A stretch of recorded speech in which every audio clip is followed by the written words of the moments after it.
একজন তো বলছেন আই হ্যাভ এ প্ল্যান, আর আমি বলতে চাই we have a lot of plan. আসলে দেখেন, জাতীয় নির্বাচনের সাথে তো ছাত্র সংসদ নির্বাচনের কোনো সম্পর্ক নাই, এক নাম্বার কথা। দুই নম্বর কথা হচ্ছে, ইলেকশন কমিশনের প্রধান কাজ হচ্ছে জাতীয় নির্বাচন, স্থানীয় নির্বাচন করা। কোন জায়গায় সাংবাদিকদের নির্বাচন হচ্ছে, কোন জায়গায় লয়ারদের নির্বাচন হচ্ছে, কোন জায়গায় বিজনেস ফার্ম হচ্ছে, কোন জায়গায় গ্রামের সৌদিতে নির্বাচন হচ্ছে, এগুলার এখতিয়ার কিন্তু ইলেকশন কমিশন না। ইলেকশন কমিশন অন্যায়ভাবে এবং ক্ষমতা বহির্ভূতভাবে শাহজালাল ইউনিভার্সিটির নির্বাচনকে একবার স্থগিত করেছিল। এই অপরাধে সে দুষ্ট, এবং এটার কারণে আজকে ছাত্রদল ওইখানে গিয়ে অবস্থান গ্রহণ করার জন্য এই সাহসটা পেয়েছে। তা আপনারাই বলুন, একটা ইউনিভার্সিটির নির্বাচন হবে, ইউনিভার্সিটি আছে, তার স্ট্যাটিউট আছে, তার আলাদা আইন আছে, তার মেকানিজম আছে। কয়েকদিন আগে জগন্নাথের নির্বাচন হয়েছে, যদিও চেষ্টা করেছিল ডিস্টার্ব করার জন্য। তো আমরা তো ইলেকশন চাই, বন্ধ করার আন্দোলন, এটা আমাদের কাছে পিকুলিয়ার মনে হইতেছে। অধিকাংশ জায়গায় তো ছাত্ররা এটাই চায় যে ইলেকশন দিচ্ছেন না কেন। তো এটা কেন করছে, এটা কি আপনারা বুঝছেন না বুঝেন নাই? আপনারা বুঝেন নাই, তাহলে আমি একটু বুঝাই দিই। জি, আপনারা যেহেতু এত সহজ জিনিস বুঝতে পারেন না, এত বড় সাংবাদিকেরা, তাহলে একটু বলতে হয়।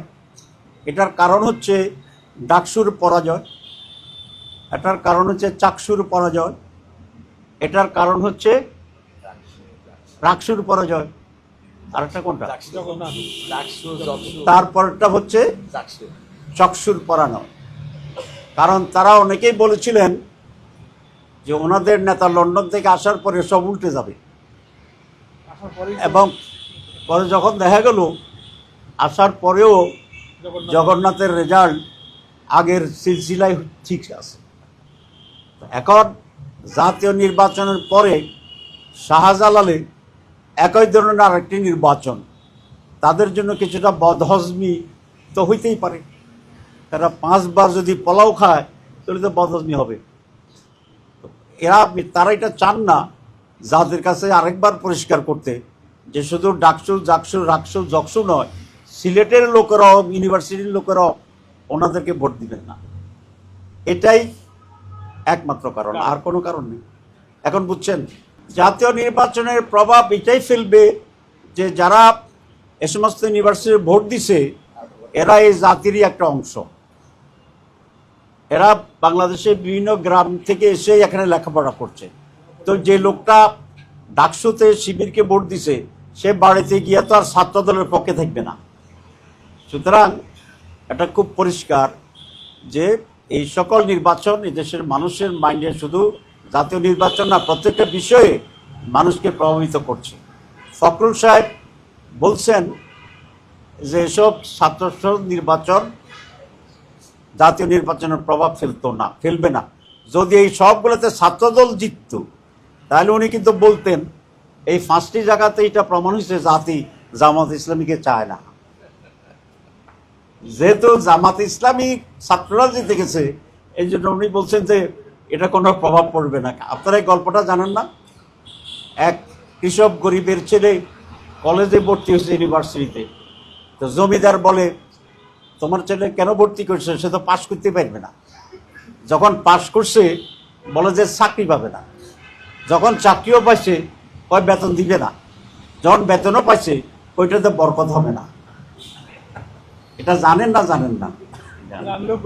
এখন ডাকসুতে জিতলে বলছে যাচ্ছি টেক ইউনিভার্সিটি, যখন জকসুতে জিতে গেছে তাদের নেতা আসার পরেও তখন বলে আচ্ছা না, এরা ভুল করে ফেলছে।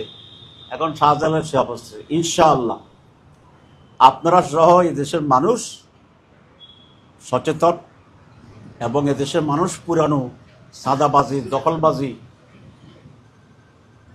এগুলা দেখতে চায় না। ফাঁক খাওয়া ঢাকা ইউনিভার্সিটিতে ফাঁক খাওয়া বন্ধ হয়েছে, এটা আপনার জান নাকি? ফাঁক খাওয়া, আমি ঢাকা মেডিকেলে গিয়েছিলাম, 1 মিনিট একটু বেশি নেই, ডোন্ট মাইন্ড, বহুদিন পরে আসছি তো। আমি যেবার ইলেক্টেড হইলাম জেনারেল সেক্রেটারি, তো দাঁড়িয়ে খাইতে গেলাম, আর আমাকে 2টা বাটি দিছে, 2 বাটি। তা আমরা 2 বাটি কেন? কয় স্যার এখানে ভিপি জিয়া সরকার 2 বাটি খায়, ঠিক আছে। তা আমি বললাম যে শুনো, আমি 2 বাটিওয়ালা জিএস না, আমার 1 বাটি দাও। তো এখন এসব জায়গায় যারা ইলেক্টেড হচ্ছে সেখানে তো একটা পরিবর্তন হচ্ছে আলহামদুলিল্লাহ। ঢাকা বিশ্ববিদ্যালয়ে যে পরিবর্তন সৃষ্টি হয়েছে এই নির্বাচনের পরে পজিটিভ, জাতীয়ভাবে ইনশাল্লাহ আমরা যদি ম্যান্ডেট পাই পুরো বাংলাদেশে এরকম এরকম একটা পজিটিভ পরিবর্তন হবে। We have a lot of, একজন তো বলছেন আই হ্যাভ এ প্ল্যান, আর আমি বলতে চাই we have a lot of plan. আমরা আরেকটা বিষয় একটু দৃষ্টি আকর্ষণ করছি আমি শ্রীপুরতে। আপনারা জানেন বিএনপির লোকেরা একজনের একটা কার্ড বিক্রি দিচ্ছে ভোটারদের কাছে গিয়ে গিয়ে, সেটা হচ্ছে ফ্যামিলি কার্ড আর কৃষক কার্ড করছে। তো আসলে যেটা কোনো অথরিটির কিছু না, এটা একটা সুস্পষ্ট ধোঁকাবাজি।